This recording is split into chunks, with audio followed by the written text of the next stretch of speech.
Bismillahirrahmanirrahim. Assalamualaikum warahmatullahi wabarakatuh.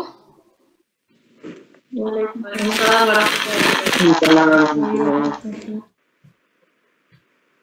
Terima kasih semuanya sudah gabung di perkuliahannya Bu Caci, yaitu biostatistika. Kali ini, di hari ini berarti kita posisi berada di pertemuan ke-9 gitu. Karena minggu kemarin kita melakukan UTS di pertemuan ke-8.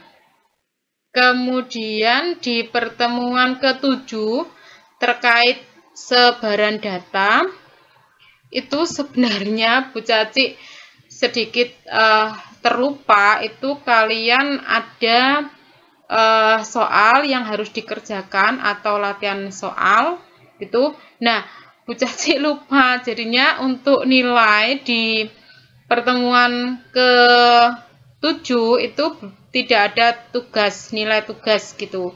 Karena kan sudah berlalu ya. Kalau hari ini kita tentunya nanti ada tugas, yaitu yang kita pelajari terkait dengan uji Z. Jadi hari ini kita sudah mulai menghitung dengan menggunakan bisa Excel, bisa kalkulator gitu. Jadi belum menggunakan aplikasi seperti SPSS, jadi masih manual sifatnya. Nah, yang akan kita pelajari hari ini yaitu terkait dengan uji Z. Sampai saat ini suara Bu Caci masih terdengar jelas atau tidak? Jelas, Bu. Oke. Nah, untuk nilai UTS kalian, mungkin yang nomornya ke save gitu ya sama Bu Caci, atau yang kalian nge-save nomornya Bu Caci sudah tahu, karena sudah, kalau lihat itu sudah Bu Caci buat status pas habis lihat nilai kalian. Karena ada beberapa yang nomornya mungkin tidak ke save di Bu Caci bacakan ya untuk hasil UTS kalian. Untuk Mas Rizal, ini yang submit pertama ya, submit duluan, ini dapat 76. Kemudian yang submit berikutnya ada Mbak Sela, ini dapat 80. Kemudian Mbak Christine dapat 68. Kemudian Mbak Niken dapat 96. Kemudian Mas Rauf dapat 88. Kemudian Mbak Adel dapat 72. Dan yang terakhir Mbak Siti dapat 84. Jadi posisi yang tertinggi adalah Mbak Niken 96. Kemudian posisi yang kurang itu adalah Mbak Christine. Nah, karena UTS ini bobot nilainya adalah 20% ya, masih tinggi di bobotnya nilai tugas dan nilai UAS. Nanti kalian kan masih ada tugas, kemudian masih ada UAS yang harus dikerjakan. Lah itu diusahakan yang bagus sehingga nanti hasil akhirnya dari partisipasi yang bobotnya 20%, kemudian dari tugas yang bobotnya 30%, kemudian UTS 20%, dan UAS 30%, nanti hasil akhirnya, nilai akhir itu bisa mencapai predikat A. Harapannya Bu Caci seperti itu. Kalau dibandingkan dengan biostatistika pada tahun lalu ya, itu walaupun memang ada beberapa soal, hampir separuh lah soal yang Bu Caci ubah, artinya tidak sama dengan perkuliahan statistika pada tahun lalu, yaitu pada kelasnya Mbak Windiana dan Mbak Afifi dan lain seterusnya. Itu ada mahasiswa yang mencapai nilai 100 dari UTS-nya Bu Caci, yaitu Mbak Windiana. Itu kakak kelas kalian, jadi UTS-nya mencapai nilai 100. Akan tetapi untuk nilai terendahnya di kelas tersebut itu 32. Kalau di kelas kalian ini kan capaian tertingginya 96, tapi capaian terendahnya adalah 68. Dan kalau di rata-rata lebih bagusan di kelas kalian ini jika dibandingkan dengan biostatistika di kelas lalu, walaupun capaian tertingginya ada yang 100 gitu. Itu informasi Bu Caci terkait UTS kalian. Ada yang ingin disampaikan atau tidak?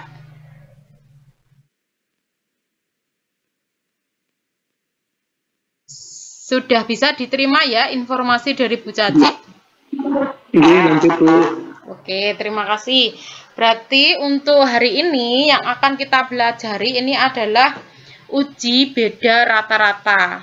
Tentunya kalian kalau lihat di kontrak kuliah kita itu sudah ada. Akan tetapi uji beda rata-rata di sini yang akan kita bahas ini adalah khusus pada uji Z. Nah, izinkan Bu Caci untuk share screen ya.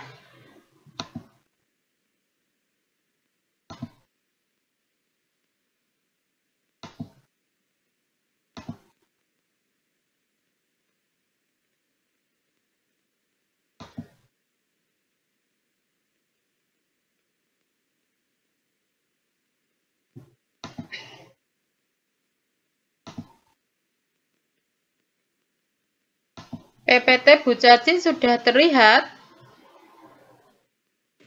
Sudah. Disimak dulu ya, nanti ada contoh soal yang Bu Caci berikan, kita belajar teorinya dulu gitu. Jadi hari ini yang akan kita bahas ini uji beda rata-rata perlakuan, tapi khusus uji Z. Jadi fokusnya nanti adalah di uji Z.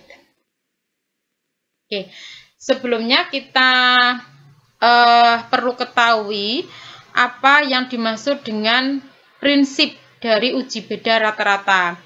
Nah, untuk prinsip dari uji beda rata-rata adalah independen, artinya tidak memiliki hubungan.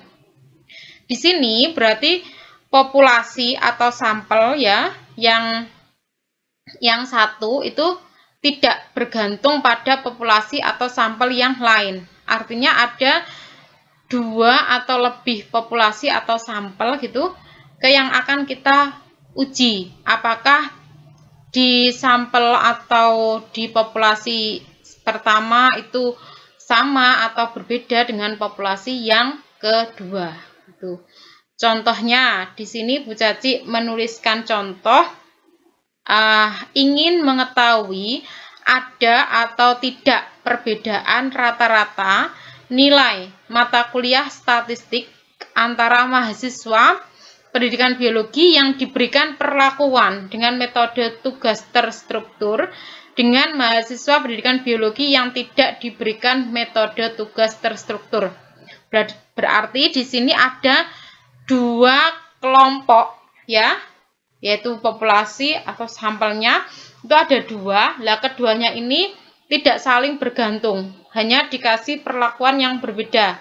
Yang pertama itu dikasih metode tugas terstruktur, dan yang kedua ini tidak dikasih metode tugas terstruktur.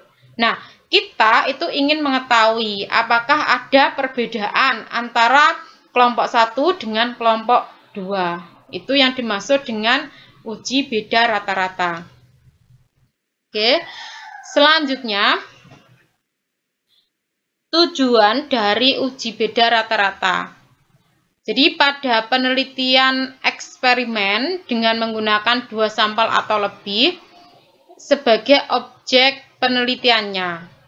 Jadi pada penelitian eksperimen itu kita ingin mengetahui perbedaan dari 2 sampel atau 2 subjek penelitian kita. Nah, seperti itu yang tertulis di slide ini, tujuannya itu untuk mengetahui ada atau tidaknya perbedaan. Seperti yang Bu Caci sampaikan tadi ya. Jadi misalkan ada 2 kelompok gitu.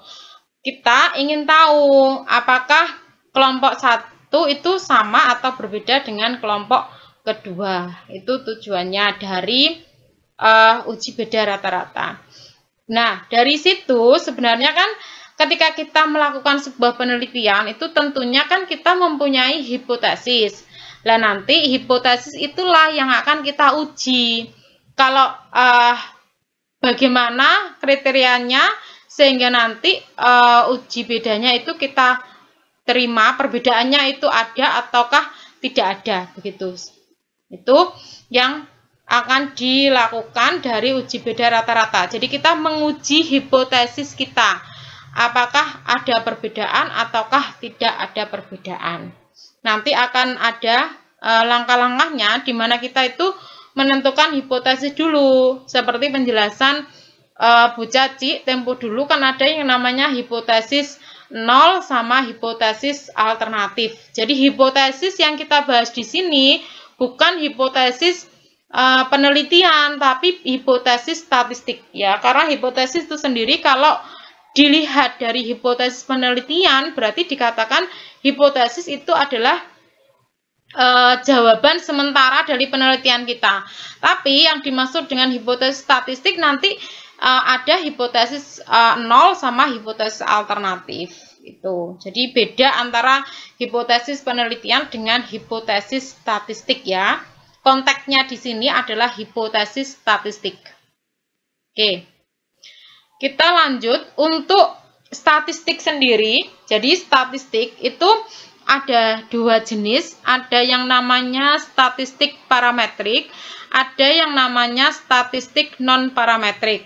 Nah, di tabelnya Bu Caci ini bisa kalian lihat, di situ sudah ada 3 perbedaan untuk statistik parametrik dan statistik non-parametrik. Kita lihat dulu dari statistik parametrik. Untuk statistik parametrik, itu memerlukan asumsi bahwa subjek penelitian kita itu berdistribusi normal. Kalau statistik non-parametrik berarti tidak memerlukan asumsi bahwa distribusi yang ada pada subjek penelitian kita itu normal. Artinya dia bebas sebarannya, tidak normal pun tidak apa-apa gitu untuk statistik non-parametrik. Sehingga nanti kalau kalian melakukan penelitian itu sebenarnya langkah awalnya adalah menentukan normalitas dulu. Jadi uji normalitas dulu apakah populasi kita itu berdistribusi normal ataukah tidak. Karena apa? Tindak lanjutnya kalau dia tidak berdistribusi normal berarti kita menggunakan statistik non-parametrik. Kita hanya bisa menggunakan statistik parametrik itu kalau populasi kita berdistribusi normal. Itu. Kemudian untuk statistik parametrik itu biasanya datanya berupa interval sama rasio. Berarti yang kemarin sudah dibahas sama kalian kan ada jenis data toh. Ya, jenis data sendiri kan ada normal, ordinal, kemudian interval, rasio. Nah, kalau dia parametrik itu jenis data yang bisa masuk itu adalah interval sama rasio. Tapi kalau non parametrik itu bisa semuanya, bisa nominal, bisa ordinal, bisa interval dan rasio gitu. Kemudian untuk parametrik sendiri, statistik parametrik ini biasanya jumlah data yang digunakan ini minimal adalah 30. Jadi baru di atasnya 30 atau 30, 31, 32 dan seterusnya jumlah datanya sekian baru bisa menggunakan statistik parametrik. Kalau kurang berarti seharusnya yang kita gunakan adalah statistik non parametrik gitu. Ambil contoh saja misalkan gini. Mas Rauf ini nanti akan penelitian skripsinya itu dengan subjek penelitian datanya misalkan hasil belajar gitu ya. Dengan hasil belajar yang diteliti adalah siswa di sekolahnya Mas Rauf yang kelas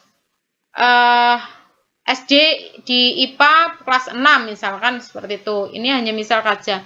Nah, siswa di kelas 6 di sekolahnya Mas Rauf ini tidak mencapai 30, jadi hanya ada 20 anak misalkan. Berarti kan hasil belajar yang masuk ke data kan hanya ada 20.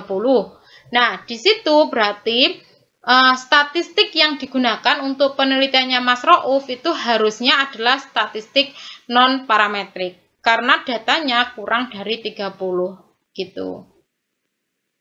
Bisa dipahami sampai di sini? Alhamdulillah bisa Caci. Oke, mungkin kalau ada pertanyaan langsung saja ya sebelum Bu Caci lanjut, nanti bertumpuk-tumpuk begitu. Intinya yang perlu dipahami sampai sini, kalian paham dulu yang dimaksud dengan uji beda. Uji beda tadi seperti penjelasannya Bu Caci kan berarti ingin mengetahui kalau ada kelompok 1, kelompok 2 itu sama ataukah berbeda gitu ya. Kemudian terkait dengan jenis statistiknya yang kita gunakan ya yang dijelaskan Bu Caci di slide ini, ada statistik yang parametrik sama statistik non parametrik gitu. Konsepnya yang inti dari yang dijelaskan Bu Caci sampai detik ini adalah di situ. Sudah ya, berarti bisa dilanjut? Iya, lanjut Bu Caci. Oke, kita masuk ke jenis uji statistiknya. Untuk tadi kan Bu Caci bilang ada yang parametrik, ada yang non parametrik. Nah, untuk ujinya kalau di parametrik diantaranya ini ada yang namanya uji Z, ada yang namanya uji T, kemudian ada yang namanya tes proporsi dan lain sebagainya. Kalau yang di non parametrik ini ada yang namanya chi-square, ada yang namanya Fisher, ada Kolmogorov-Smirnov, dan seterusnya. Nah, fokus kita hari ini adalah uji Z, yang Bu Caci kasih kotaan itu. Artinya, uji Z ini hanya bisa digunakan untuk uji beda rata-rata ketika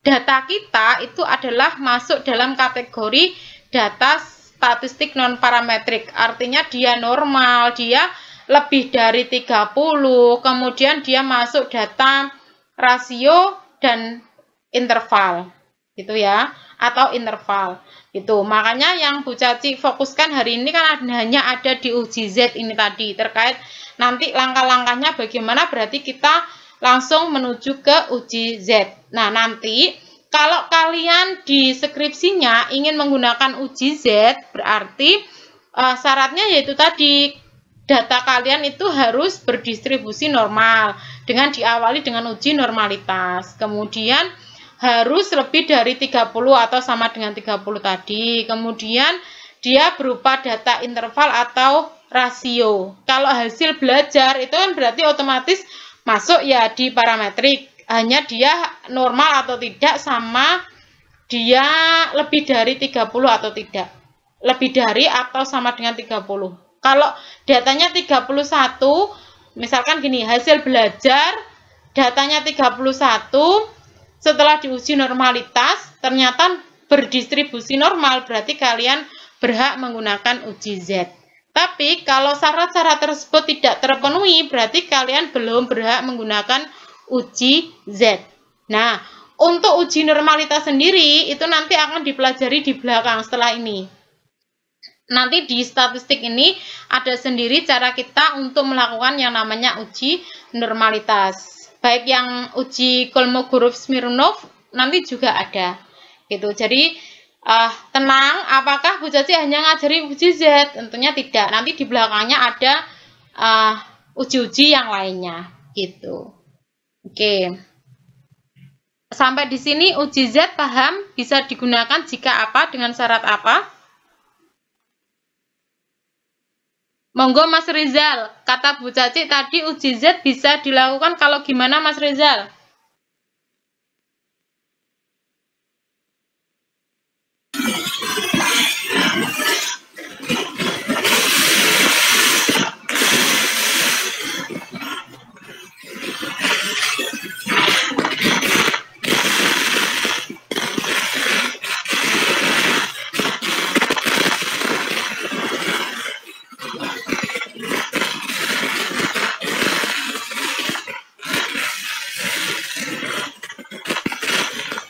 Halo, Mas Rizal, suaranya kok berisik, Mas? Kenapa?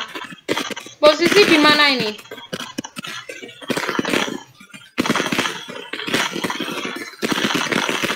Oke, di mute dulu, Mas Rizal. Ganti Mbak Niken yang nilainya tertinggi. Kata Bu Caci, uji Z itu bisa dipakai kalau gimana, Mbak Niken? Gimana Bu Caci? Tadi Bu Caci bilang kalau uji Z itu bisa kita gunakan kalau data kita seperti apa. Ya, sebentar Bu Caci. Kalau data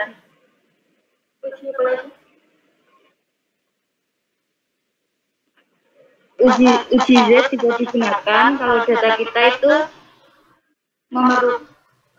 kalau data kita berjumlah lebih dari atau sama dengan 30, Bu. Oke. Kemudian selain itu syaratnya. Gimana, Bu? Selain itu syarat yang pertama. Syarat berikutnya ada Ya. lagi. Lagi kalau uji Z itu bisa digunakan menggunakan, berarti kita harus menggunakan statistik parametrik, Bu. Oke. Memerlukan fungsi distribusi normal, kemudian memerlukan data yang kuantitatif, menggunakan interval atau rasio, kemudian jumlahnya lebih dari atau sama dengan 30. Oke. Terima kasih Mbak Niken. Artinya semoga yang lainnya juga paham ya. Jadi seperti yang disebutkan Mbak Niken tadi, uji Z itu untuk statistik parametrik. Jadi dia harus lebih dari atau sama dengan 30, kemudian berdistribusi normal, kemudian datanya itu berupa masuk dalam kategori skala interval sama rasio, data kuantitatif skala interval atau rasio gitu. Oke, kita lanjutkan untuk kriteria dari penggunaan uji Z. Nah, ini kan tadi yang pertama syaratnya, kriterianya itu datanya berdistribusi normal. Ini kan masuk dalam, karena dia kan statistik parametrik ya, jadi dia harus berdistribusi normal untuk datanya. Kemudian variannya diketahui karena nanti berhubungan dengan rumusnya. Jadi di rumusnya uji Z ini nanti memerlukan atau varian itu tadi. Kemudian ukuran sampelnya ini lebih dari atau sama dengan 30 sesuai dengan kriterianya parametrik ya, statistik parametrik. Kemudian digunakan hanya untuk membandingkan dua buah observasi. Jadi hanya bisa digunakan untuk membandingkan karena dia kan masuk kategori uji beda rata-rata. Berarti kan hanya membandingkan gitu. Tidak untuk mengetahui suatu pengaruh. Nanti kalau untuk mengetahui suatu pengaruh ada lagi uji yang lainnya begitu. Kita tidak menggunakan uji Z begitu. Ini untuk kriteria dari penggunaan uji Z. Untuk yang kriteria pertama dan ketiga itu berhubungan dengan dia masuk kategori statistik parametrik. Untuk kriteria yang kedua nanti berhubungan dengan kebutuhan rumus. Sedangkan untuk kriteria yang keempat ini berhubungan dengan jenisnya. Jadi uji Z itu masuk dalam jenis uji beda rata-rata gitu. Nah, ini untuk rumusnya. Jadi uji Z ini punya rumus yang Bu Caci kotai di sini. Z hitung itu dapat kita cari dari rata-rata nilai yang diperoleh dari hasil pengumpulan data.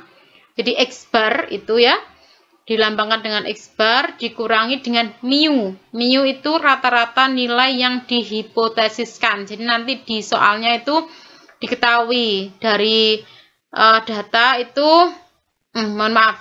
Jadi mu-nya itu diketahui nanti dari soalnya. Kemudian untuk tau itu standar deviasi yang seperti kriteria di slide sebelumnya kan harus punya tau. Nah, itu nanti masuk rumus ini kan X bar dikurangi mu per to per akar N. N itu adalah jumlah dari populasi atau data penelitian kita. Itu rumusnya ya. Jadi kita butuh rata-rata data, kemudian kita butuh rata-rata nilai yang dihipotesiskan, kemudian kita butuh standar deviasi, dan kita butuh jumlah populasi dari penelitian atau jumlah datanya. Oke. Nah, ini untuk langkah-langkah uji Z. Jadi nanti ada banyak langkah dalam melakukan uji Z. Langkah yang pertama, nah ini yang ada di slide ini. Langkah pertama ketika kalian nanti menghadapi soal, kemudian ditanya apakah ada perbedaan atau tidak, berarti kan pakai uji Z. Itu berarti yang kalian lakukan pertama adalah ini, menyusun formula hipotesis nihil sama hipotesis alternatif. Nah, hipotesis nihil itu lambangnya adalah HO, seperti penjelasan Bu Caci dulu kemarin. Kemudian hipotesis alternatifnya itu adalah HA. Jadi kita mengenal dua jenis hipotesis di statistik, itu ada yang HO sama ada yang HA. Kemudian untuk uji Z sendiri ini ada yang disebut dengan pengujian two-tile, dua sisi, kemudian ada one-tile. One-tile ini ada dua jenis, ada one-tile sebelah kanan, ada one-tile sebelah kiri. Nanti pengaruhnya ini, perbedaannya ini ada di komponen hipotesis nihil dan hipotesis alternatifnya. Kalian perhatikan yang warnanya merah. Nah, untuk two-tile itu adalah HO sama dengan HO-nya itu adalah mu sama dengan mu 0, sedangkan HA-nya itu adalah mu tidak sama dengan mu 0. Kalau one tile sebelah kanan, artinya uji satu sisi sebelah kanan, maka nanti adalah HO-nya itu mu sama dengan mu 0, untuk HA mu lebih besar dari mu 0. Kalau sebelah kiri berarti HO-nya adalah mu sama dengan mu 0, HA-nya mu lebih kecil dari mu 0. Jadi nanti dilihat dari soalnya itu masuk dalam two-tile kah atau masuk dalam one-tile sebelah kanan atau one-tile sebelah kiri. Nanti itu kita mengetahuinya dari soal kita. Kita masuk yang jenis mana gitu. Ada pertanyaan sampai di sini?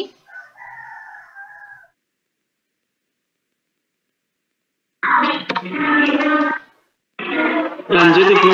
Lanjut. Oke, siap.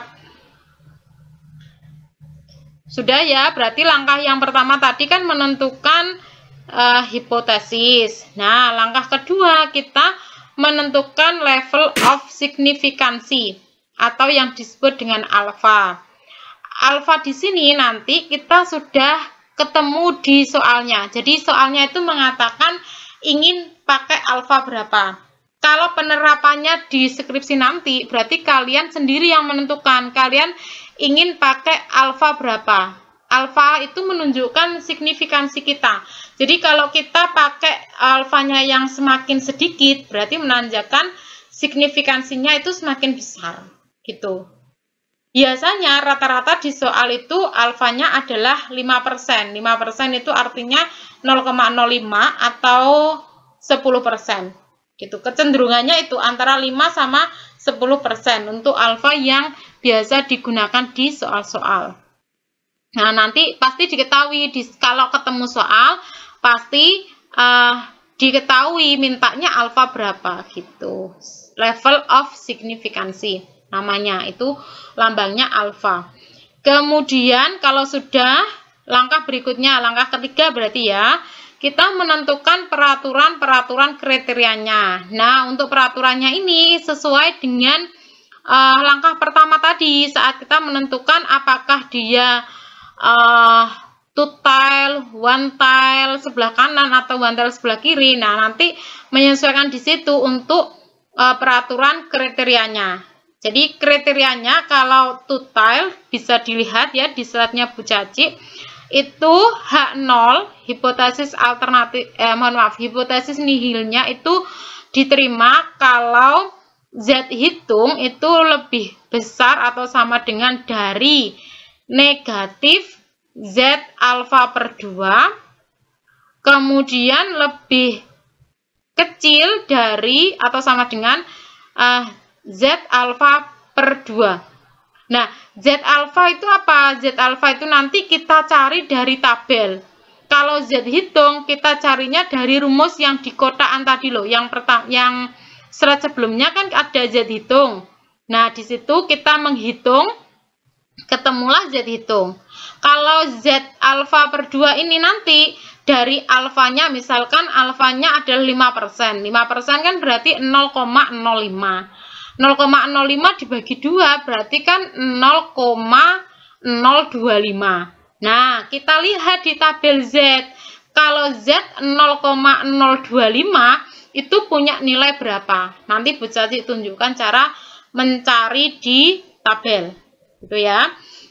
Kalau ini tetap di total, kalau HO kita itu ditolak apabila yang pertama, Z hitung itu lebih besar dari Z tabel gitu ya, Bu Caci bacanya. Alfa per 2, Bu Caci tulis Z tabel gitu. Kalau nanti di one tile tidak alfa per 2, tapi alfa. Kalau 5% alfanya, berarti Z-nya juga Z dari 0,05. Tapi kalau di two tile itu dibagi 2, artinya 0,05 dibagi 2 berarti 0,025 gitu. Kemudian kalau Z hitungnya itu lebih kecil dari min Z tabel pada saat total, itu berarti dia juga H0 ditolak. Kalau H0 ditolak kan otomatis HA yang diterima. Kalau H0 yang diterima berarti HA yang ditolak gitu. Nah, nanti jangan lupa HA sama H0 itu lihat di langkah sebelumnya, ada di langkah yang pertama tadi. Kemudian kalau dia adalah uji Z tapi one tile sebelah kanan, ya one tile kanan, artinya syaratnya HO itu akan diterima apabila Z hitungnya itu lebih kecil atau sama dengan Z alfa. Kemudian HO akan ditolak apabila Z hitungnya lebih besar dari Z alfa. Sebenarnya ini apa ya? Mungkin tidak harus diingat, tapi kan nanti kita lihat dulu. Bu Caci pun ya ndak ingat, tapi nanti dilihat ketika kita ngerjakan, berarti kita lihat ini syaratnya diterima bagaimana. Syaratnya HO yang diterima seperti apa, HO yang ditolak seperti apa. Nanti bisa dilihat gitu. Kemudian kalau dia one tile sebelah kiri, berarti HO hipotesis nihilnya itu akan diterima kalau Z hitung itu lebih besar sama dengan min Z alfa. HO-nya ditolak kalau Z hitung itu lebih kecil dari min Z alfa. Itu. Jadi kita harus lihat ini ketika kita akan membuat kesimpulan apakah HO kita ditolak ataukah HO kita diterima. Gitu. Setelah kita menentukan peraturannya, berarti langkah selanjutnya adalah menghitung dari sampel random yang diambil, kemudian kita hitung Z hitung, artinya mencari Z hitung. Nah, proses mencari Z hitung berarti sesuai dengan rumusnya Z hitung tadi, yaitu X bar dikurangi mu per to per akar N. Jadi kita butuh nilai-nilai itu tadi. Oke. Kemudian kalau kita sudah menghitung Z hitung ketemu, nah dengan membandingkan perhitungan pada langkah sebelumnya, jadi kan kita punya kriteria tadi ya. Nah kalau kriterianya itu kita masuk yang mana? Pertama kan kita tahu kita itu pakai two tile kah atau one tile kah? One tile sebelah kiri atau one tile sebelah kanan. Nah dari situ kan ada kriteria-kriterianya. Kita sudah tahu Z hitung sama Z alfa atau alfa per 2-nya. Dari situ berarti kita bandingkan, maksudnya kita analisis. Kita itu masuk di kriteria yang mana, baru kita bisa menentukan kesimpulan. Gitu. Sampai di sini paham? Kecepatan atau bagaimana, Bu Caci? Ada pertanyaan? Oke, tidak ada pertanyaan ya berarti. Kalau ada yang belum dipahami, langsung bertanya saja, tidak apa-apa. Ya, siap, Bu. Siap. Oke, berarti Bu Caci lanjut lagi. Oke. Lanjutnya adalah terima kasih. Nah, kita langsung ke soal ya. Jadi kalau ini kan gambarannya kalian belum tahu, maksudnya bentuk realnya kalau menghadapi soal seperti apa gitu ya. Kita lihat soalnya saja. Langsung. Oke, ini sudah Bu Caci sediakan. Sebentar, ini laptopnya Bu Caci lemot. Ini untuk soalnya. Jadi Bu Caci ambil soal uji Z dua pihak ya. Jadi yang dia adalah two tile, bukan yang one tile. Kita fokusnya ke two tile ya, jangan lupa, karena kita ambilnya adalah uji Z untuk dua pihak. Nah, nanti taunya itu dari mana kok bisa dikatakan dia dua pihak? Kita lihat dari soalnya.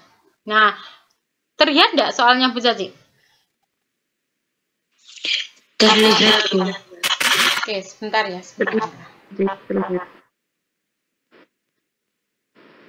Nah, di sini soalnya adalah sebuah pabrik bola lampu merek A itu menyatakan bahwa produk lampunya itu tahan dipakai selama 800 jam dengan standar deviasi 60 jam. Nah, untuk mengujinya diambil sampel sebanyak 50 bola lampu. 50 bola lampu kan menunjukkan bahwa dia adalah parametrik ya, karena datanya kan lebih dari 30. Dan ternyata diperoleh bahwa rata-rata ketahanan lampu itu adalah 792 jam. Dengan signifikansi 5%, jadi alfa kita itu adalah 5%, apakah kualitas bola lampu tersebut sama dengan yang dinyatakan pabriknya? Nah, kata sama dengan inilah yang menunjukkan bahwa dia adalah two tile.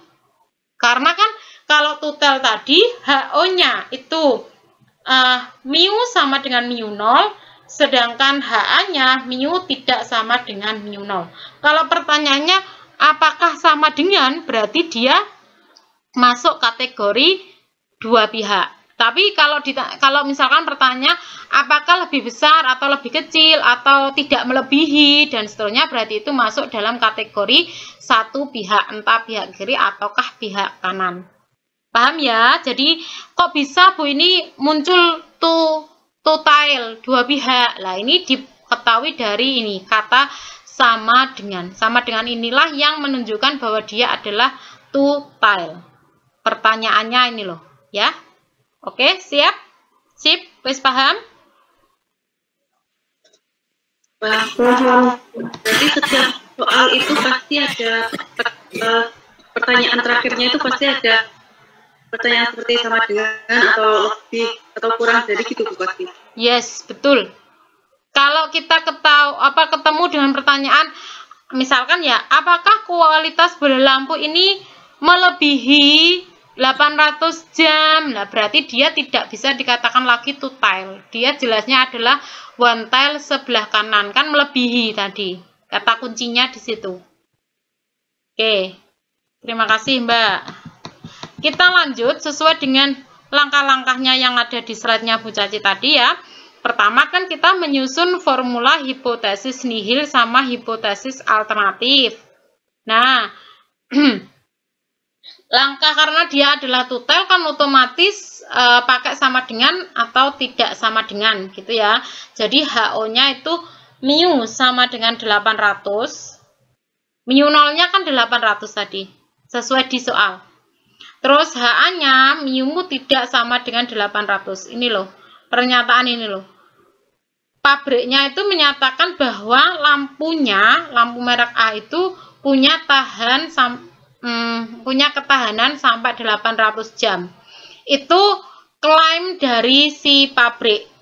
Kalau klaim ternyata dari pengambilan kita melakukan penelitian, mengambil data, kita menghitung rata-ratanya, itu ternyata ketemunya adalah rata-rata hasil penelitiannya itu ketahanan lampu hanya 792 ini.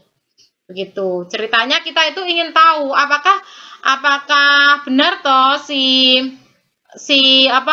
pernyataan si pabrik itu tadi, gitu loh ceritanya. Nah, kita susun ini ya, langkah pertama sudah. Kemudian kita tulis dari alfa signifikansinya. Ini sesuaikan dengan soal. Di soal kita pakai alfa sebesar 5%. Kalau misalkan soalnya kok ngasih alfanya tidak 5%, ya berarti kita kondisinya menyamakan dengan soal. Gitu. Ya. Karena dia adalah tutil, kita tahu bahwa untuk tutil tadi kan di kriteria penerima HO atau menolak HO itu kan pakai Z tabelnya adalah alfa per 2, tidak alfa. Kalau one tail tadi kan alfa. Berarti kita hitung Z dari alfa per 2-nya, yaitu Z dari 0,025. 0,05 dibagi 2. Berarti kan 0,025 gitu. Tapi kalau one tail kita tidak perlu membagi 2 karena kriterianya adalah Z alfa, bukan Z alfa per 2 gitu. Paham sampai sini? Ada pertanyaan?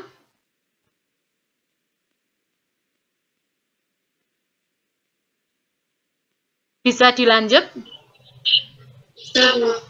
Oke, terima kasih. Langkah berikutnya, langkah yang ketiga yaitu menentukan peraturan-peraturan kriterianya.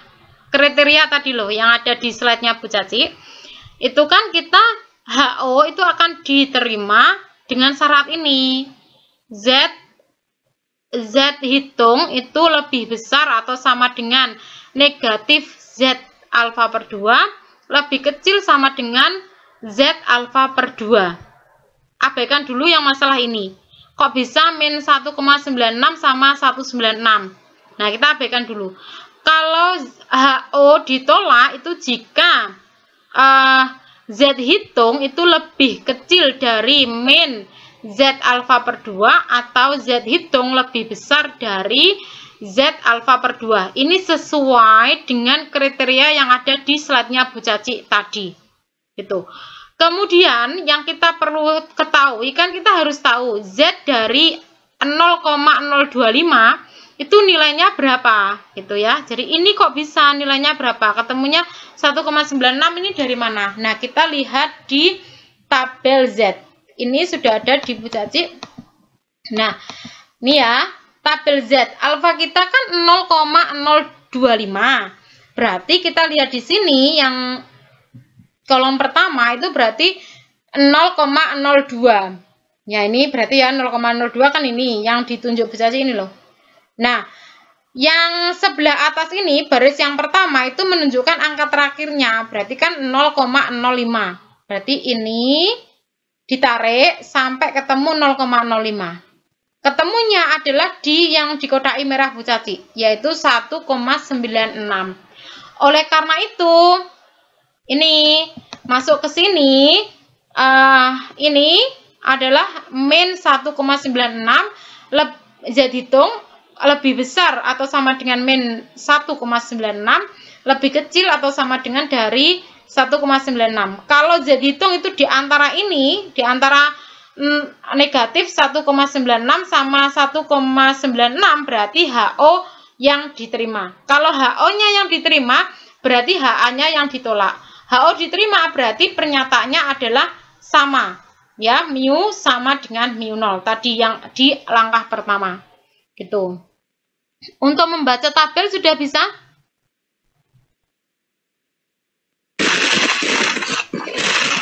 Tanya Bu, Okay. Kan itu maksudnya yang alfa ke bawah sama alfa ke samping itu kan ke bawah 0,02. Tadi kan sudah diketahui kalau hasilnya kan 0,05 dibagi 2 kan jadi 0,025. Terus kalau lihat di tabel itu berarti disesuaikan gitu kan, 0,02 itu kan yang depan, terus yang 5 itu yang belakang gitu. Ya, betul berarti, sekali. Nah, berarti sesuai, jadi kita hanya lihat saja dari tabelnya gitu untuk menentukan Z-nya. iya. Kan kita sudah tahu Z kita adalah 0,025 ya. Z per 2 maksudnya. Itu kan begitu. Berarti tabel yang kita fokus cari adalah 0,025. Oke. Mbak Sela uji coba sekalian ya. Mbak Sela, kalau Bu Caci misalkan punya alfa per 2-nya itu 0,013. Berarti berapa Mbak Z-nya? Z di tabel. 0,013. Dalam? 13 berarti 2,226. Iya, betul. 2,226. Berarti Mbak Sela sudah paham. Terima kasih, Mbak. Oke. Uji coba lagi. Misalkan Mbak Siti. Mbak Siti ada enggak? Halo, Mbak Siti. Ya, Bu Caci. Oke. Bu Caci tanya Mbak Siti, kalau alfa kalau alfa per 2 alfa per 2 Bu Caci itu 0,031. Berarti berapa Mbak Z-nya? 0,031. 1,866. Iya, betul. 1,866. Titik itu koma ya. 1,866. Nggih. Berarti sudah bisa semua. Insya Allah sudah bisa. Nanti Bu Caci share ini Oh, iya, Bu. contoh soalnya ini Bu Caci share. Oke ya. Kalau sudah ketemu ini masalah tabel, berarti kita masuk mencari Z hitungnya. Untuk mencari Z hitung berarti kita pakai rumus tadi ya. Ini rumusnya ya.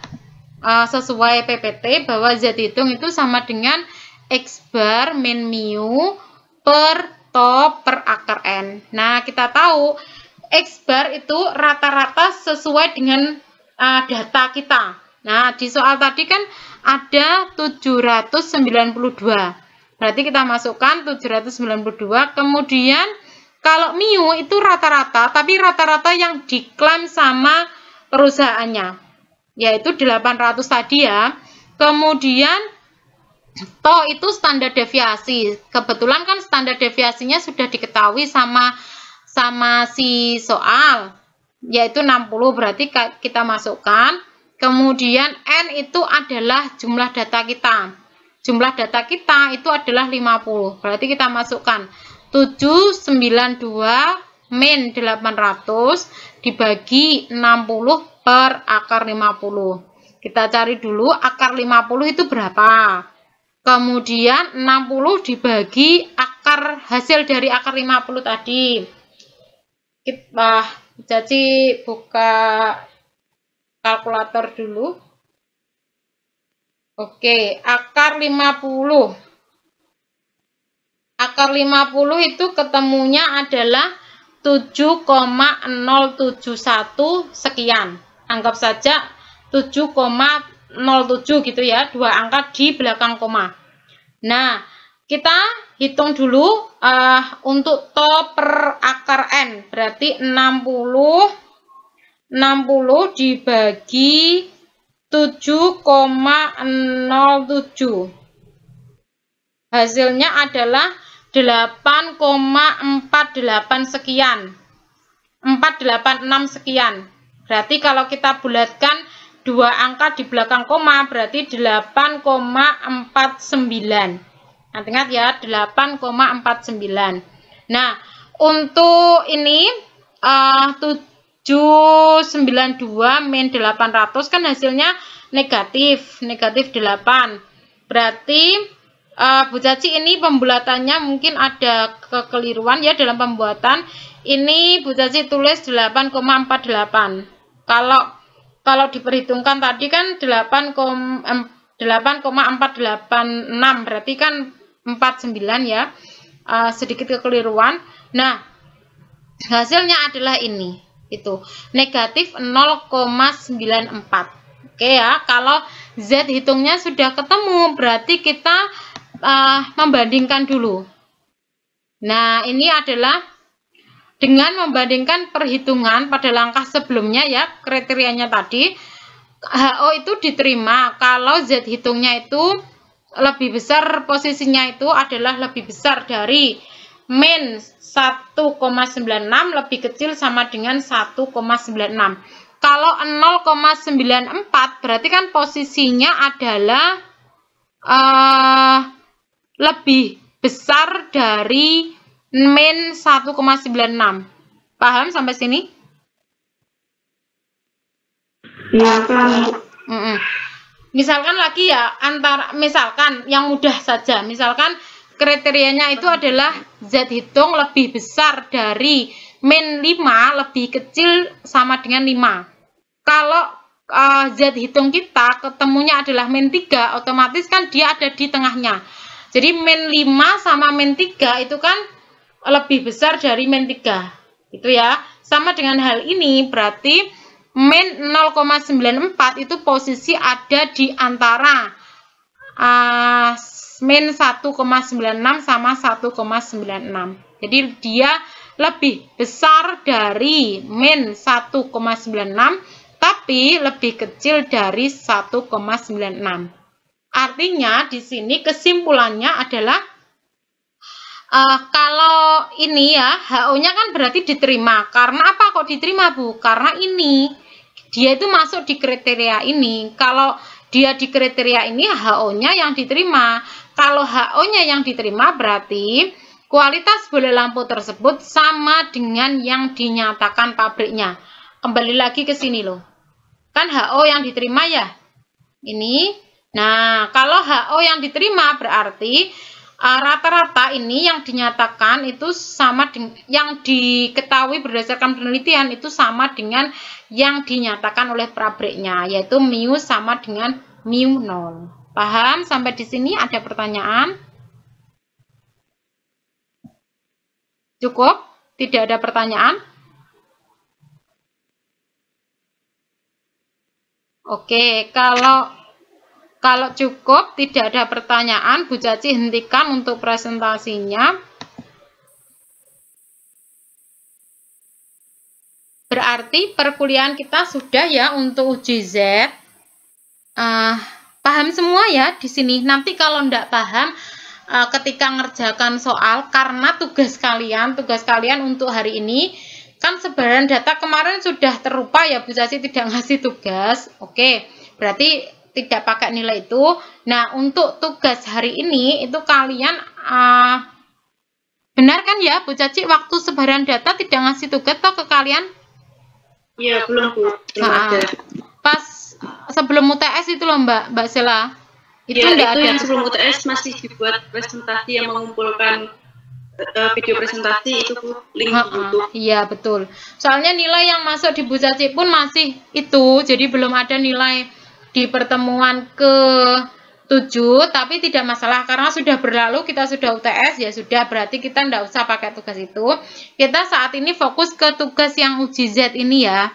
Nah, tugas kalian adalah mencari satu soal, entah itu two-tile, entah itu one-tile kanan, one-tile kiri. Nah, cari satu soal, kemudian dikerjakan sesuai langkah-langkahnya Bu Caci gitu ya, yang di PDF tadi. Nanti kalian bentuk dalam PDF juga, seperti punyanya Bu Caci.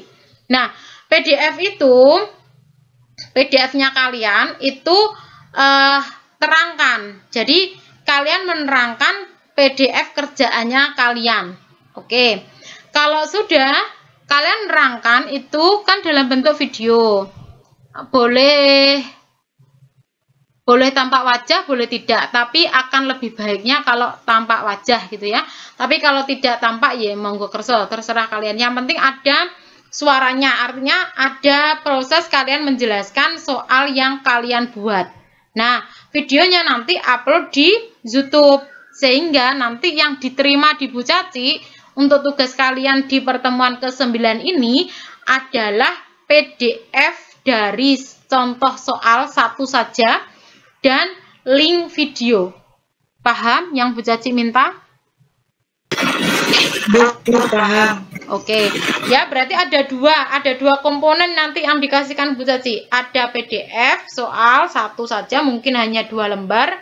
Kemudian ada link video kalian saat menerangkan, gitu ya. Oke, terima kasih. Cukup, ada pertanyaan enggak untuk Bu Caci? Dari saya cukup, Bu. Oke.